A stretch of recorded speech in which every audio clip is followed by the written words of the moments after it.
This country was built on a distinctly American work ethic, but today, work is in trouble.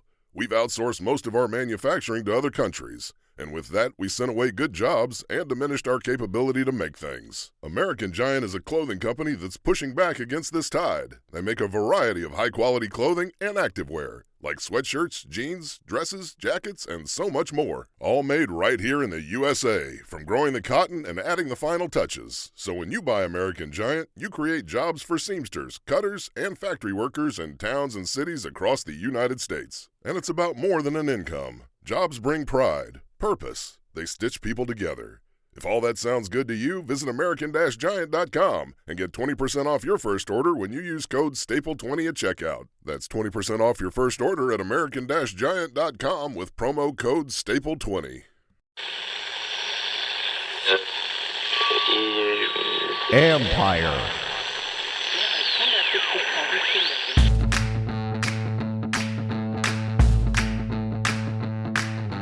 Hello and welcome to my podcast. Do me a favor, subscribe to the John Conn Report wherever you get your podcasts. You're watching on YouTube, hit that like button, hit that subscribe button. You can find us there as part of Empire Media. That's AMPIRE. Always much appreciated when you tune in. And don't forget, you can read my work on ESPN.com. And if you want to become a club member, go to the YouTube page, see the word join, find the membership level you like, and go from there. And for you gold members, going to be doing another private Zoom, tentatively set for 6 o'clock Friday. And, so check back then. And then also a reminder, I'm doing a live stream tomorrow at 2 o'clock Eastern time. So check in for that. Go to the YouTube page. You'll find the link and I'll wrap up practice for you there, but also answer some questions you might have about what we've been seeing, etc. So if you're watching on the YouTube page, you can see my guy, Bram Weinstein over here, the voice of the Commanders, and also now there's an addition to the Empire Media page. Bram, Before we get into observations about practice, thoughts about practice, about the Commanders, tell them about that. Yeah, I've made a shift, which I'm really happy that, for those of you who follow, I have a daily show on ESPN 630. It was 3 to 5. We've moved it to 11 to 12, which I'm really happy that they agreed to do that. The podcast version of this is now run by Empire Media. So, same thing. We're working with John. So you'll be able to hear that right at noon. So we're going to be able to put the podcast version out immediately after the show if you can't catch it live after the exclusive airing there. And at the same time, my producer and I, Mike Callow, are going to, start taping some of it for YouTube as well. So you can see us do the show on YouTube as well. So that's going to be up on the Empire Media YouTube page. And I think I've been wanting to do this, John, for a long time, to get streamlined into this company and be next to the show that you put together. And finally, ESPN 630 really graciously has allowed this to happen. So I'm really thankful for them to let this occur. And hopefully it's a good thing for all of our subscribers and our listeners and our viewers. And we have some more announcements to come, but that's the one for today. There you go. And that's a good one. There's an episode up now, so go check it out. And great. I think it's great for the page. So there we go. Bram, now, obviously you're going to be talking about the Commanders there, going to be talking about here. In general, we've seen, I guess, a little more than a week of training camp at this point. Initial early takeaways from your perspective. I don't want to get ahead of myself, but I kind of look across the board at the defensive personnel, and I think they might be a little better than people think it's going to be. But that said, I think it's really kind of hard to know until they really practice, and they put on pads literally once throughout this process. And even we're taping this on Tuesday. They did put in shells today. So we just haven't seen a lot. But I just kind of across the board, just a feel for the personnel. I kind of like it a little bit more. And I think the holes might not be as deep as I kind of thought they were. With the offense, I just haven't seen enough, albeit, again, today I thought was their best day in 11-on-11 stuff. They were making plays down the field. Mariota made some plays. Jaden made a couple of throws, wow throws, really engaged the crowd to a number of different receivers. McLaurin had a big catch. John Dotson had a couple of really nice ones on the sideline. Who was the guy? Tremaine. He had a couple of great ones from Mariota. They were moving the ball. They were running the ball. Eckler had a couple of those kind of patented quick cutback runs. It was nice to see. And, through all of this, I think today was a good day, a good sign that things are building. I do watch all these personnel packages kind of go in and out. And so I think we'll probably get into that. So I don't think like there's anything really settled in certain spots about who plays where. But outside of that, like I'm optimistic, like I think it's baked in that they're going to have ups and downs because of all the changes, but I'm optimistic from what I've seen so far. Yeah, and let's stick with the defense first, because we'll get to Jay Nance and what you've thought about him. Where do you think, because I agree, I don't know what people's expectations are of the defense. So they're definitely going to be better than last year. But to what level do you think they can get to? And what are some of the early things that you've seen that give you a different level of optimism after just a week? Without knowing if they have a true number one corner and whether they have a disruptive pass rusher, it's hard for me to project them to be top five. Like could the scheme, coaching, communication, and what I think is a pretty deep potential interior defensive, like up the middle, interior defensive line, linebacker, safety. I think they look strong and deep. Yeah. So in the middle of the field, I like what I see there. And if that kind of carries the day and they're not as vulnerable on the edges, which is where I think the weaknesses could be, then I think that they are potentially, an above average defense. But they don't have a Micah Parsons or a Chase Young Montez Sweat running around out there. I don't know that they have a number one corner. I think that's a big open question. And without those two kind of high profile, prominent positions answered, it's hard for me to know kind of what the ceiling is. But largely, I just kind of look in the middle of the field and I go, that's stout. If Johnny Newton is going to be, we haven't even seen him really do anything because of the surgery. If he's going to be an addition to that group, alongside what is the biggest upgrade to the whole thing, which is the linebacking core with Chin, Quan, Forrest, who's fighting for playing time, all of a sudden, went from kind of being a starter to fighting for playing time. I like what I see up the middle. So all of that kind of leads me to believe. And then you have to like take at face value the pedigree and reputation and results of Quinn Witt over the years, getting turnovers, manufacturing a pass rush, and maybe taking corners who people thought were average and having big years out of them. And if all that kind of clicks very quickly, I could see where this defense is actually very good. I don't know about how high rank, like what kind of ranking we're talking about, but very good. Well, I've been encouraged by the early start by like guys like Forbes and St. Just. And I don't know where that's going to go, but I'm not sure what my expectations were. I wasn't sure if it would just be enough with the scheme and the coaching to get them to a certain point.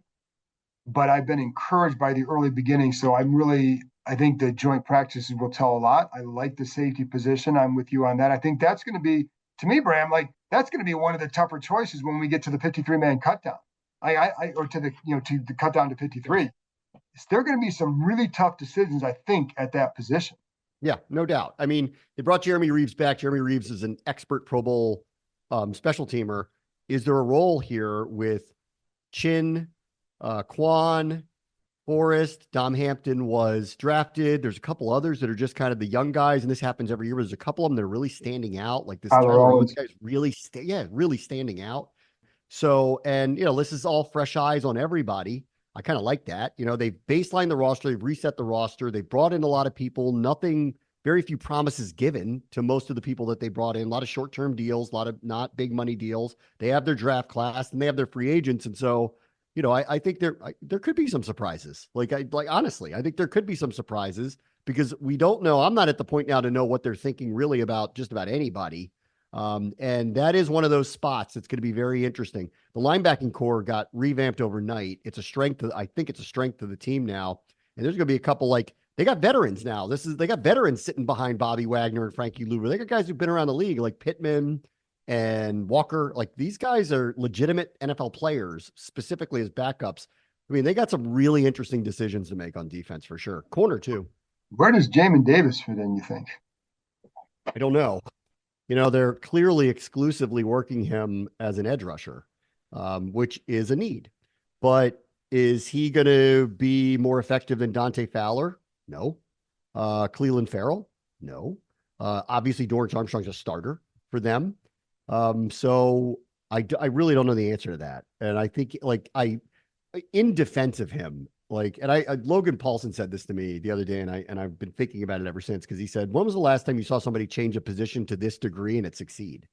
And it doesn't really happen, and, so I pushed back and I said, well, there's been a lot of corners that have become safeties, but actually largely the ones that have done really, really well at that are like Hall of Fame caliber players, like Rod Woodson, like people like that. And so I don't know. And, if you told me in a couple of weeks he's traded for a low round pick, I wouldn't be surprised. And otherwise, he's going to have to really do something on special teams to stand out, or, they may need an injury to occur to make a spot up, because it appears as if linebacker is kind of set, and it's going to be hard for him to kind of break back into that group now that he's been working where he's been working, in my opinion.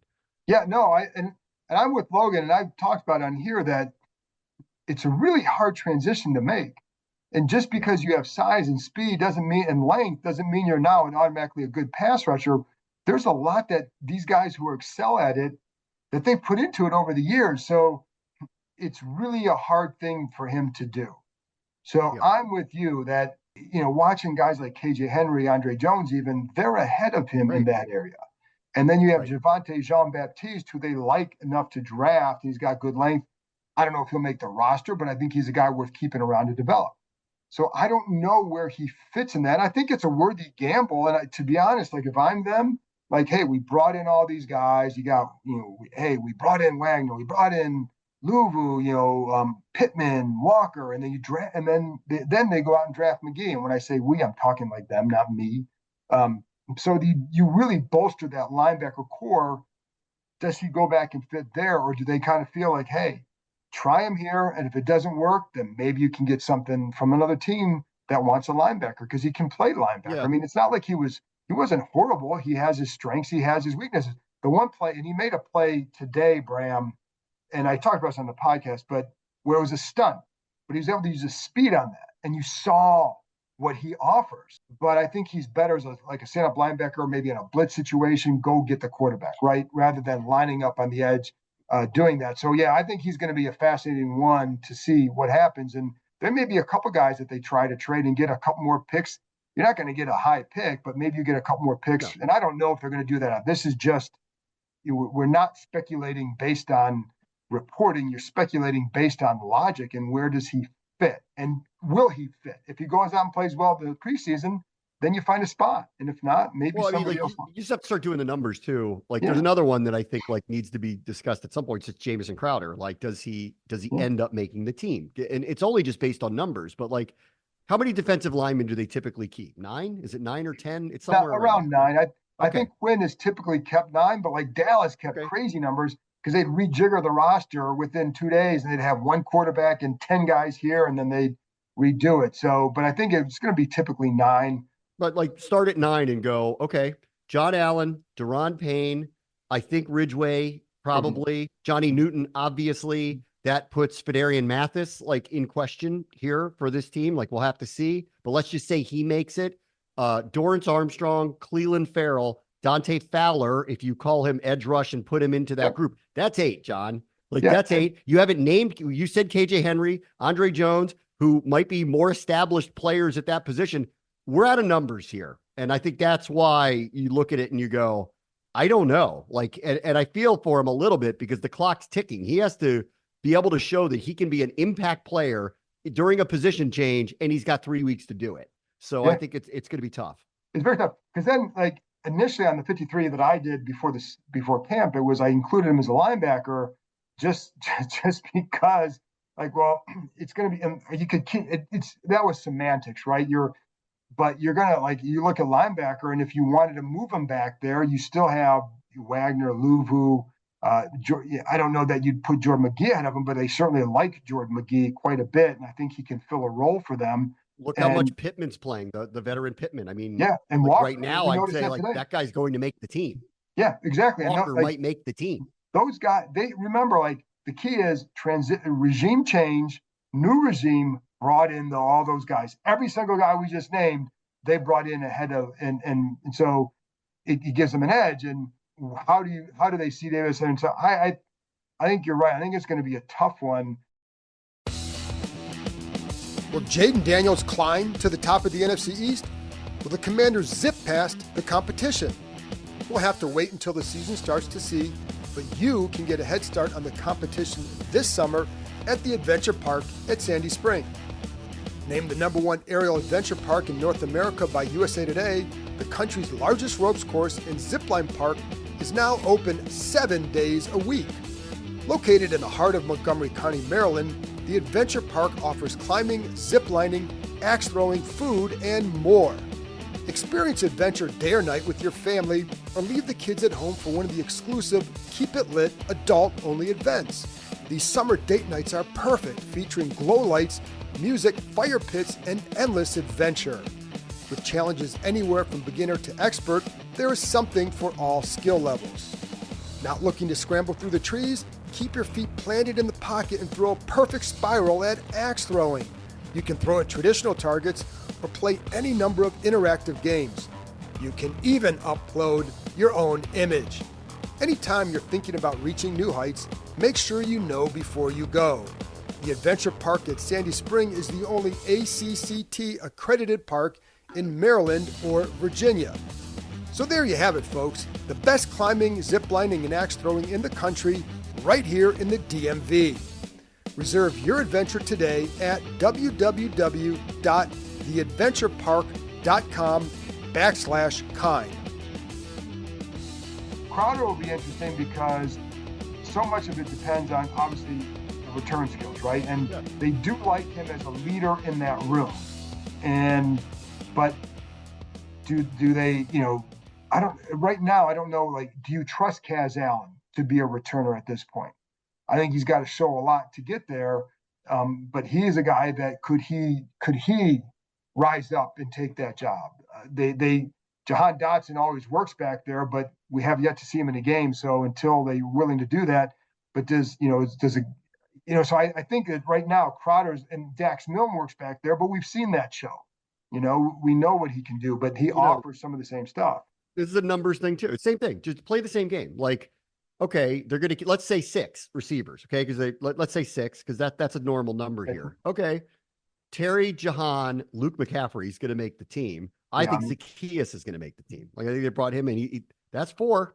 Okay. De'Ami Brown to me is 5. And he's another one that I would argue, if you didn't think that he was going to fit in for you, that he could be somebody in a couple of weeks like Jamin Davis, that you see if there's a low round pick to be had for him. But I don't see him that way. I think there's a role, right? Because he's got talent. They've already name checked him a couple of times out there. And he does have a skill set that I think is necessary here. He's a bigger target. He's got speed, pretty good hands. I think he's going to make it right now. Well, that's 5. I haven't named Crowder yet, so now he's going to have to be the primary punt returner to be the person who makes the team. And sometimes this becomes a numbers game. And those are a couple of the prominent people that I look at and I go, until circumstances change, that's the kind of spot that they're in. It's not that I don't think he could or should make the team. I'm just being realistic. There's 53 spots. That's what's tough about this sport. Yeah. You want tough decisions too. I mean, that's, and it's funny because when there's regime changes, you often get that, but you then in the end, you find out, well, the roster wasn't really that good. And now these guys are not getting picked up. But I do think there's some tough decisions. And I think that's one of them for sure. And again, I think a lot of it's going to depend on, does Kaz Allen showing up as a returner? We're kind of in an advanced situation with him as we were last year. It's just 1 year removed. It's the same conversation as last year. Can he do enough? And are his hands reliable? Because that's where Crowder can excel for them, and they know that. And can he make the first guy miss? That's big for them too. I think Kaz Allen has that ability. But then if something happens in a game, can he play receiver? We know Crowder can. And with Kaz Allen, there's still you'd like to see the consistency with the hands in that area to feel comfortable there. So I think that would be something to watch. Yeah, listen, Crowder last year was a spark plug for the punt return. He actually did a very nice job for them. And I agree with you.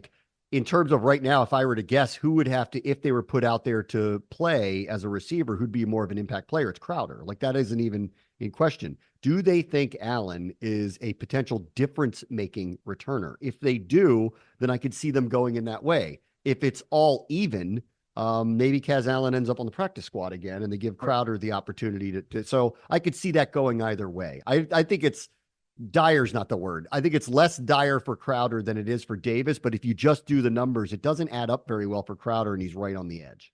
The other two to watch are Tinsley and Tremaine. And so, Tinsley's flashed with a couple catches. Tremaine is, we talked about the one today. Tinsley had a really good catch yesterday.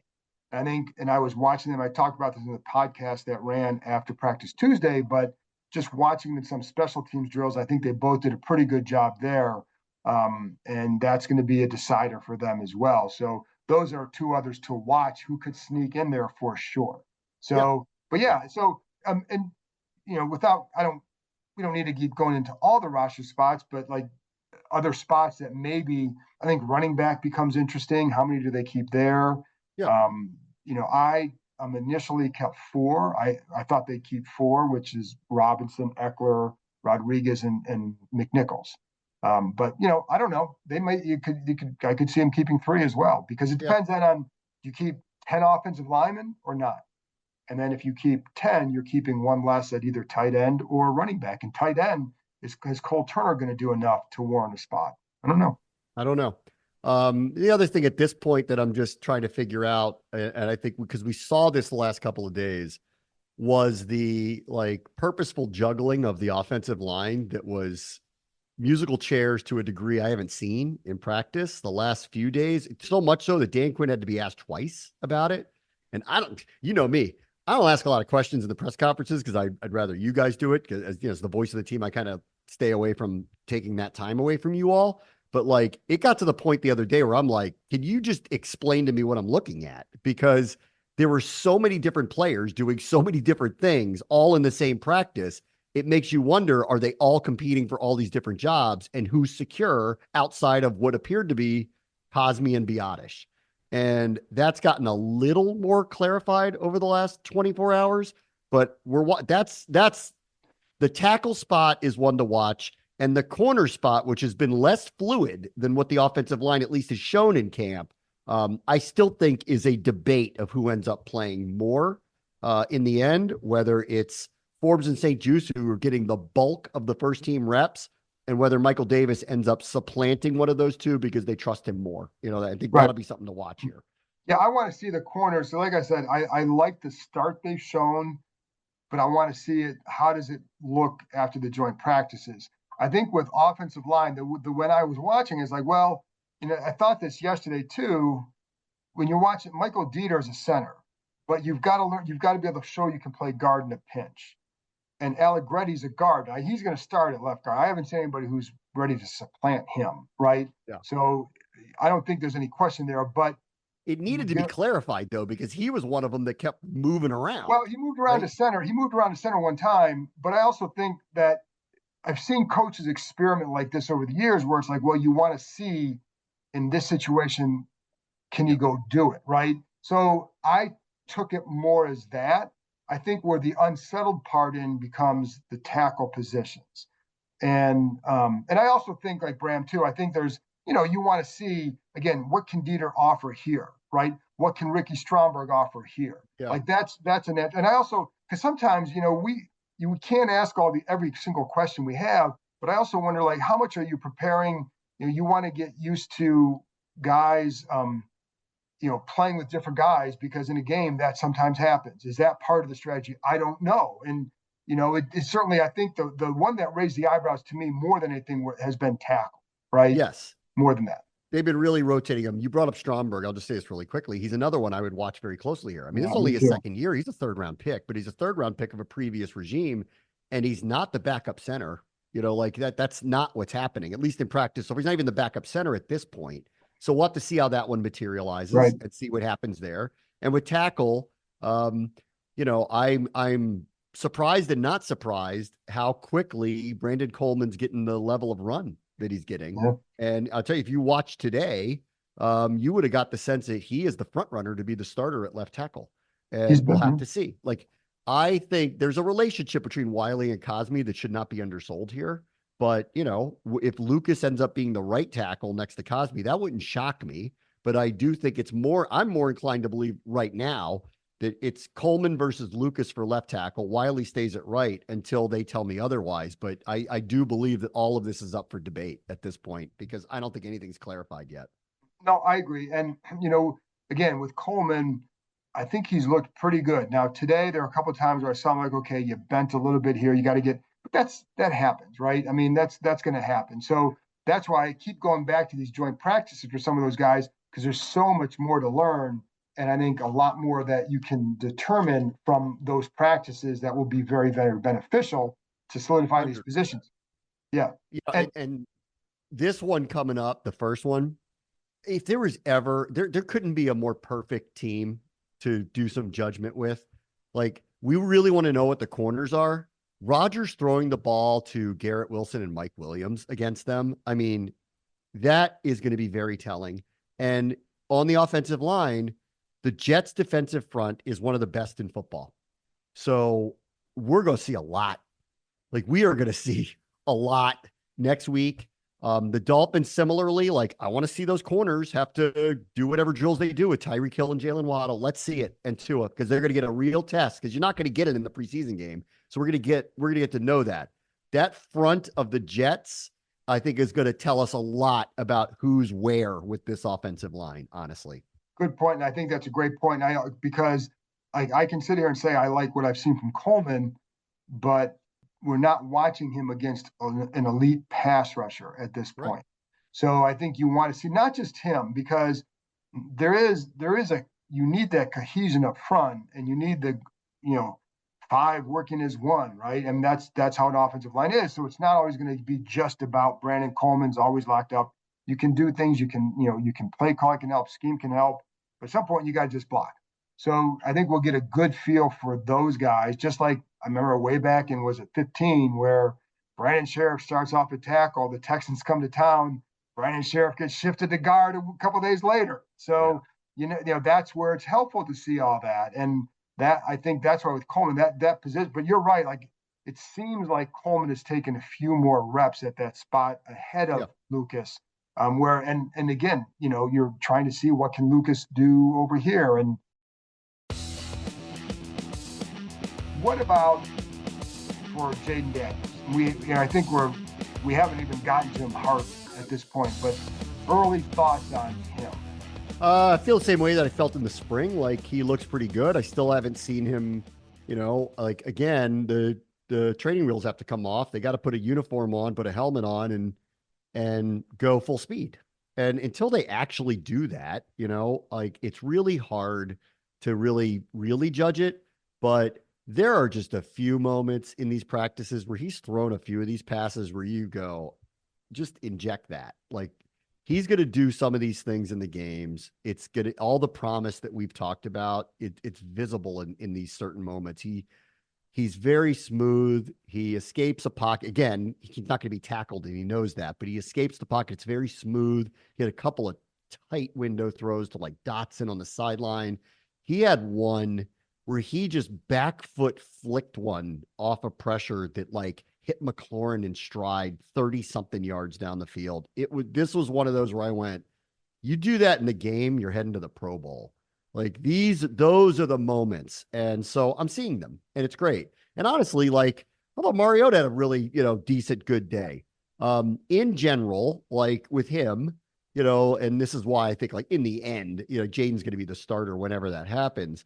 There's just a few too many. And I saw this in, getting prepared to play, watch the team play against him for many years, let alone, throughout his career. There's just too many plays where there's these inaccurate moments that just downs get blown up with inaccuracy. And you see it in practice with him. With Daniels, you actually don't see that as much. Like, the ball didn't hit the ground all that often. It may not be completely exactly on target, but you could see the makings of it. It's just kind of building. So I would just, I feel the same way about in the spring. I'm very hopeful. All the signs are very good. Everything everybody's saying about him is really good. He seems like a really nice, humble kid.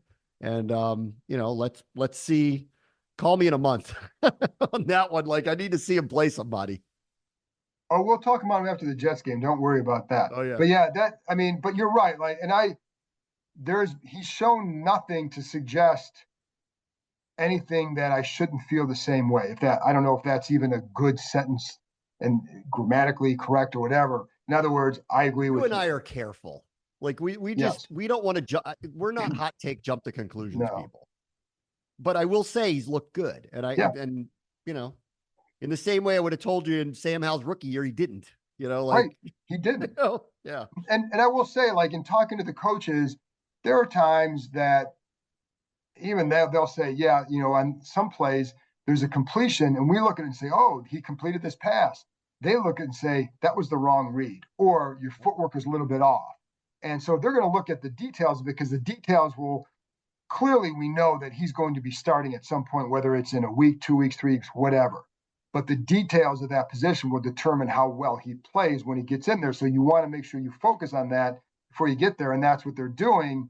So, but that's the part we don't know. Having said that, he looks really good. And the stuff that I've been impressed most by, Bram, is, you know, he has really good touch on his ball. And there are times where he feels like, on this one, I've got to zip it in. But he's got multiple pitches. So he's throwing fastballs here, a changeup here, a little bit, you know, just a little soft touch over there, right?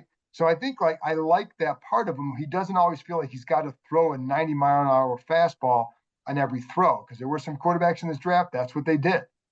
But I like that he has good touch with it. I think that comes from the poise in the pocket, and some of those plays that you talked about earlier, that was an example of that. And that's one of the things I like. It's like the attributes that I feel like you need to build a good quarterback, I think he possesses.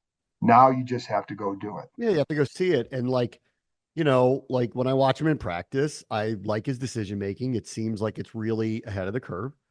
Obviously, athletically, he's gifted. You know, like that's why he was drafted where he was drafted, and that's all really great. But in the end, it will come down to what are his instincts in the game, and you just don't know what they are until we get there. What are his instincts in the game? And I always like when I hear people say like, "Oh, you know, he's gonna have to protect himself." Yeah, good luck with that in the NFL. Like he's gonna have to figure out how to do so and take a beating at the same time. And instinctually, how is he going to make the play in light of all of it? Like Pat Mahomes is who he is because his instincts are maybe the best I've ever seen.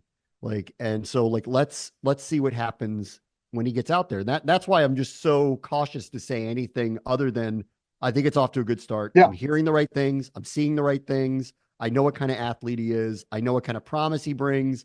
But until he plays, none of us know. None of them. The coaches don't know either. And I think that's why they're slow rolling this too. They don't want to put too much pressure on him because he is a rookie. It will take some time. And let's just not thrust him into the world and say, you're the savior. You know, I think the entire organization has taken that tack because they've gone out of their way not to over promote him. Yep. You know, and, you know, with at FedEx after the draft, he did not go over there for a reason. When you look at out, you know, some of the promotional material, he's not the guy featured. They're looking at the vets. Now he has, I think on the entrance going into the facility, he's one of, you know, half dozen, 10 players whose pictures are there, which he should have one, but he's not the prominent one they're featuring. I think they're trying to really reduce that for him. Just learn the playbook, go play. Everything else will happen organically if you do well. And you know who knows that? He does, because he's not like, that's one of the things I like about him. He understands his role is and what it is, and he talks so much to the veterans that I think they have a healthy respect for him. And shoot, I also thought it was telling. I don't know, you know, if you heard what Jahan said, Willie, after practice today, talking about how he and Terry McCormick on the sidelines talking about like basically he calls him a special talent, but how he can just do things with the ball that others they feel can't, and put the ball in places that others can't. And when you have receivers talking like that, like those guys know. You didn't hear. There were guys like Sam Howell. He was a 5th round pick, right? He's just a different talent level, but you weren't hearing this stuff. They liked him. They hoped you could get there. And not to knock on Sam, I like Sam, but So do I. But as a quarterback too. But point is, I haven't heard them talk about a guy like this in a long time. Yeah. You know, I mean, this is a different player with a different athletic ceiling that can do different things. And but I agree. Like I've already seen the glimpses of it, especially today. The one he threw to McLaurin was outrageous. Like these are the moments if and when they happen in games that you start talking about him like a special talent to make throws like the one he did today. Just effortless, backing up, protection wasn't there, drops one in the bucket to McLaurin, 35 yards down the field. Like those are the ones where I go, I see why he's the number 2 overall pick and why hopefully he's going to be an answer at a position that we haven't had an answer to in a long time. There you go. Let's end on that one, Bram. Reminder, the Bram Weinstein Show on the Empire YouTube page, or on the Empire Media page. Check it out. Every day. What time? Noon every day? It airs on ESPN 6:30 still from 11 to noon. And then right at noon, the podcast is up. So subscribe to that show. I got to do what you do. Pound subscribe to the show. And then most days, my producer and I, Mike Callow, are going to do tapings of it. And we'll put it up on YouTube as well. So most of the days it will double up like your show does on YouTube as a video. Check it out. Subscribe, check it out. Please, all your comments are welcome. Please, please, please. Well, most of them are welcome. No, they're all welcome. Mike Callow to makeup. I like that. So there you go. All right, Bram. And I agree. All comments are welcome, even the ones who kind of go crazy sometimes. All good. All good. Let's end on that one. Bram, thanks a lot. And for folks listening, thank you for tuning in. I'll be back on, what's today? Wednesday. I'll be back on Thursday, wrapping up with our practice. Actually, that's the live stream show, 2 o'clock Eastern time. Friday will be another one after practice. So I'll talk to you next time.